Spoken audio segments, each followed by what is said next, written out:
Welcome to the Phone Transformer. In today's video, we'll show you how to get camera assistant Samsung S24 Ultra. Let's get started. Step 1. Start by opening the Settings app on your Samsung S24 Ultra phone. You can usually find it right on your home screen. Just look for the gear icon. Step 2. Now inside the Settings menu, scroll down until you see the option labeled Accessibility. Go ahead and tap on it. This is where we'll find the settings we need.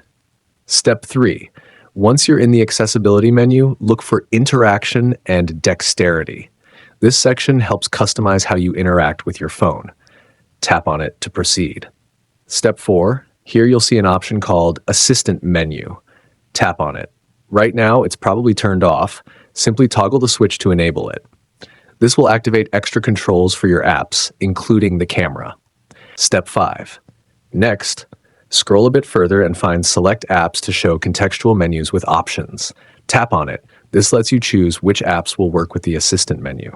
Step 6. Inside this menu, you'll see a list of apps. Look for the camera. It might be disabled right now. Just tap the switch next to it to turn it on. And that's it. To check if it worked, go back to your home screen, open the camera app, and boom! You should now see the camera assistant in action. Thanks for watching, and please subscribe to the channel.